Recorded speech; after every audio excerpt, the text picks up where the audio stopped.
Fala galera, uma das saídas mais rápidas e eficazes para tirar o Brasil da estagnação e turbinar o crescimento da economia se chama construção civil. A construção civil representa 34% da indústria nacional. Ela movimenta uma cadeia gigantesca de trabalhadores, produtores e fornecedores.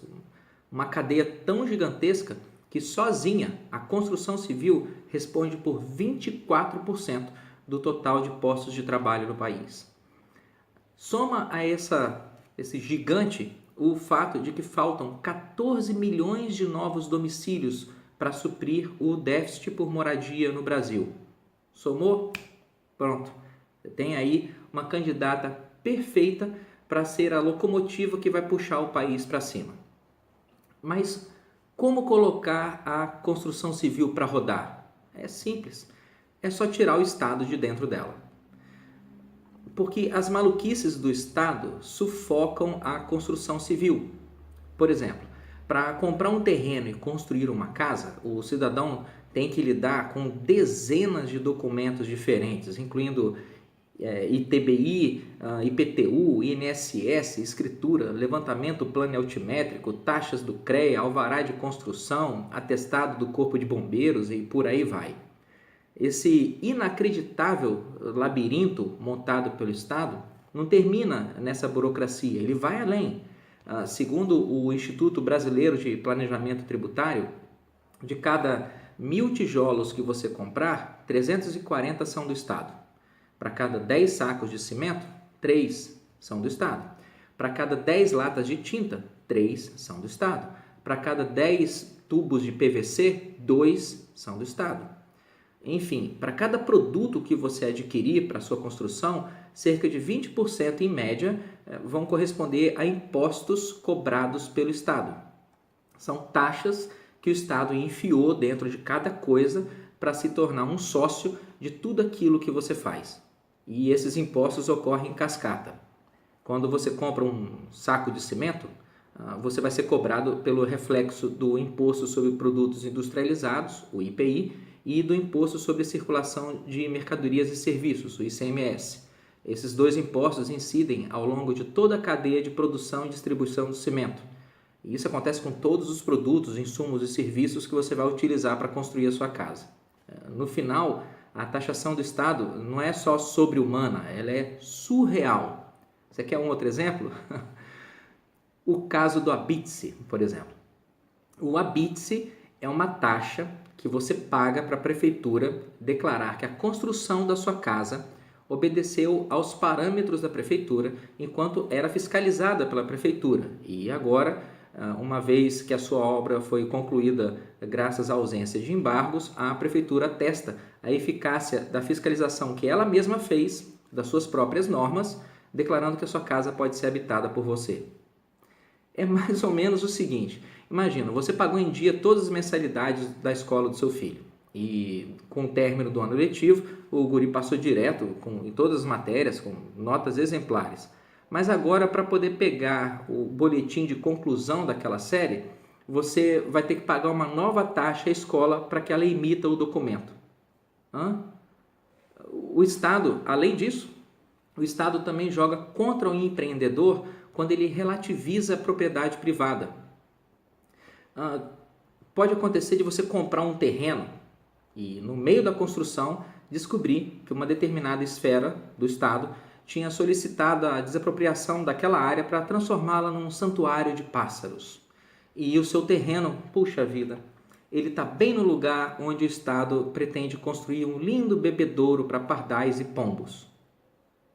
Como as esferas dos governos municipais, estaduais e federal conversam um pouco entre si, essa surpresa pode te pegar no meio do caminho e derrubar os seus sonhos a qualquer momento. Além disso, o terreno que você comprou e a casa que você construiu, eles não são exatamente seus. O inciso 23 do artigo 5º da Constituição Federal diz que a propriedade privada deve obedecer à sua função social. Como o entendimento sobre o que é função social está enterrado em algum lugar lá na ilha de Lost, A garantia de que o que você comprou e construiu lhe pertence de fato, essa garantia não existe. Você quer uma prova? Tenta cortar uma árvore dentro do seu terreno sem autorização da prefeitura. De repente, o Estado pode entender que uma das funções sociais do seu terreno é preservar espécies vegetais nativas e aquela árvore não pode ser molestada pelo seu serrote. Mesmo que você não retire a árvore, até a poda da árvore pode ser motivo de multa pela prefeitura. O terreno é seu, você pagou por ele, recolheu todos os impostos e taxas, mas o que você vai fazer com o seu terreno precisa receber continuamente as bênçãos do Estado. A ilusão da propriedade privada no Brasil não passa disso, de uma ilusão, e ela ainda tem o aval da Constituição Federal.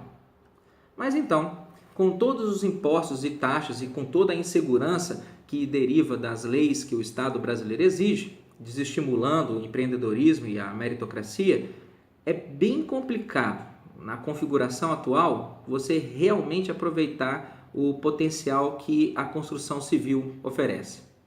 Se o governo federal decidisse reduzir drasticamente a carga tributária dos produtos e insumos relacionados à construção civil e facilitar de verdade a construção, a contratação de serviços e diminuir o tamanho da burocracia envolvida, ele poderia estimular facinho a construção de 1 milhão de novas casas por ano. Afinal de contas, o déficit de moradia é de mais ou menos 14 milhões de unidades, certo? Supõe aí que a construção de uma casa, então, movimente diretamente 5 pessoas, um responsável técnico, um mestre de obras e 3 auxiliares. Grosseiramente, 5 pessoas vezes 1 milhão de casas em construção, isso significaria mais ou menos 5 milhões de novos postos de trabalho. Considere agora tudo que orbita em torno da construção civil. Loja de ferragem, marcenaria, indústria de plástico, serviço de transporte, jardinagem, pintura, elétrica, hidráulica, restaurante, supermercado, bar, loja, curso, escola. Numa conta minimalista, bem pequenininha, uma conta bem boba, dá para pensar que cada emprego gerado na construção civil tem o potencial de gerar pelo menos outras 2 vagas em atividades correlacionadas. Isso por baixo. Se a construção de 1 milhão de casas vai gerar 5 milhões de postos diretos de trabalho, isso também vai acabar resultando na geração de outros 10 milhões de postos indiretos de trabalho. Seriam 15 milhões de novos postos de trabalho em um ano, gerados apenas pela diminuição da burocracia e da carga tributária que o Estado usa para sufocar a construção civil. Mas de onde sairia o dinheiro para financiar tudo isso? Do Estado? Não. Colocar dinheiro do Estado para aquecer o mercado é mais uma daquelas medidas keynesianas que o governo brasileiro vem tentando há décadas e nunca funcionou. Nunca deu certo. Quando dá certo é por um intervalo bem limitado de tempo. O dinheiro que o Estado investe na economia, na verdade, ele produz bolhas de crescimento. Não produz desenvolvimento e progresso. E quando essas bolhas estouram, adivinha quem paga a conta? Se o Estado se retirasse discretamente e garantisse a propriedade privada acima de tudo, bastaria então facilitar a abertura de instituições de crédito para que a iniciativa privada agisse no financiamento da construção. Numa conta por alto, o Brasil possui mais ou menos aí uns 250, 300 bancos. Nos Estados Unidos existem mais de 12 mil bancos. No Brasil, os 10 maiores bancos concentram mais ou menos 70% ou mais de 70% das movimentações financeiras do país. Na maioria dos países em desenvolvimento ou em franco crescimento, a taxa de concentração de movimentações financeiras é metade disso, 35%, 40%. Mais bancos e mais instituições de crédito iriam promover uma concorrência sadia no financiamento da construção civil, injetando mais dinheiro no setor e reduzindo as taxas de juros.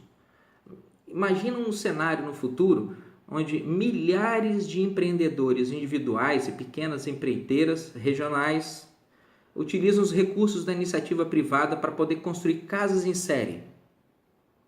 Atualmente, um bom terreno sai aí por volta de R$ 150 mil e uma casa de 100 metros quadrados com um padrão médio de acabamento, construída em blocos pré-moldados de concreto, ela vai sair por volta de 70 mil, 80 mil reais. Reduzindo a burocracia para aquisição de terrenos, desonerando os insumos e serviços associados à construção civil. Só com essas medidas o Estado já conseguiria reduzir aí uns 25% no custo final de uma casa.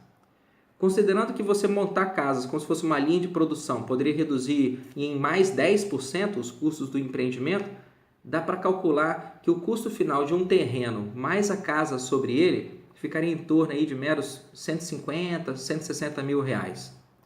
O aquecimento da construção civil também iria levar a um incremento significativo no domínio de técnicas de construção mais modernas, como o steel frame, que a gente utiliza muito pouco por aqui.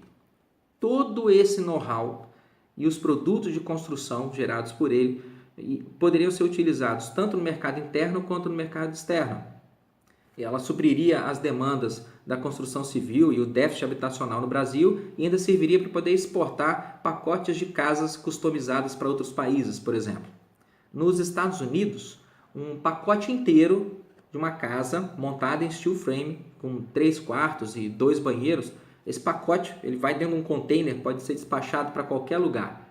Ele custa mais ou menos 45 mil dólares, que significa um ano de salário de um funcionário do McDonald's por lá. Certamente algumas pessoas vão acabar dizendo: mas tudo isso iria fazer o preço dos imóveis disparar. Não.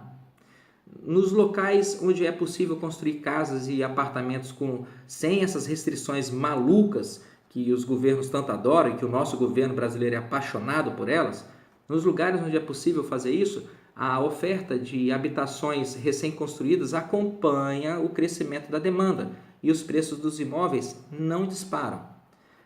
Pelo contrário, eles estabilizam ou até diminuem. E isso não é só teoria, é uma conclusão baseada em fatos observados em países como Hong Kong, Singapura, Inglaterra. Cidades como Las Vegas e Houston, por exemplo, elas facilitaram enormemente a construção civil e, como consequência, a economia nessas cidades se manteve aquecida, o número de casas disponíveis aumentou e os preços se mantiveram em um patamar ou até diminuíram. Em comparação, cidades como Londres, São Francisco, Los Angeles optaram por políticas mais restritivas para a construção civil e o que se viu acontecer foi uma escassez de novos empreendimentos e uma subida absurda no preço dos imóveis. No Brasil, depois de criar custos artificialmente elevados para os imóveis, para você poder adquirir um terreno e construir uma casa, depois de fazer isso por meio da burocracia, o governo costuma oferecer quantidades simbólicas de habitações a preços acessíveis para indivíduos ou grupos selecionados. Isso não resolve P nenhuma e, na verdade, só perpetua a crença de que a intervenção do papai governo é fundamental para aquecer a construção civil. Não, não é. Na verdade, o próprio governo tem sido o fator mais fundamental para inviabilizar o acesso aos imóveis e a decolagem do desenvolvimento nesse setor. Uma última coisa, vale lembrar que os trabalhadores da construção civil, eles têm um perfil sociodemográfico bem específico.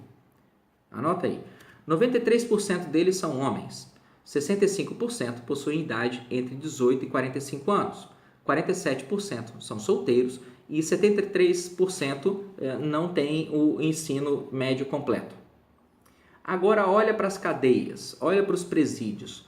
O perfil do cara da construção civil bate exatamente com o perfil da população carcerária. O perfil da população carcerária é o seguinte: 95% são homens, 91% possuem entre 18 e 45 anos de idade, 47%, olha só, também são solteiros e 70% não têm o ensino médio completo. O estímulo da construção civil não turbinaria só a economia, ele também produziria efeitos na segurança pública.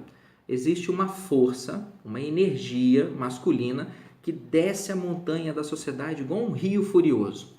Essa torrente caudalosa, ela vai ter que se decidir em algum momento. Ou ela vai para a construção civil, ou ela vai para o crime. O perfil dos dois caras que vão para esses dois lados é exatamente o mesmo. Olha para tudo que eu falei até aqui e reflete um pouquinho. Para direcionar a força desse rio de homens para a construção civil, quantas leis e burocracias você precisa obedecer? Incontáveis. E para que esse mesmo rio de homens se dirija para o crime, quantas leis e burocracias você precisa obedecer? Nenhuma. Não precisa ser um especialista para poder perceber que essa correnteza de pessoas aí, se for impedida de dispersar sua energia na construção de uma sociedade, ela fatalmente vai empregar essa mesma energia para a destruição dessa mesma sociedade. Será que o pessoal que está indo para Brasília agora em 2019 enxerga isso tudo com toda clareza? É o que eu espero. É isso aí, gente boa. Até a próxima.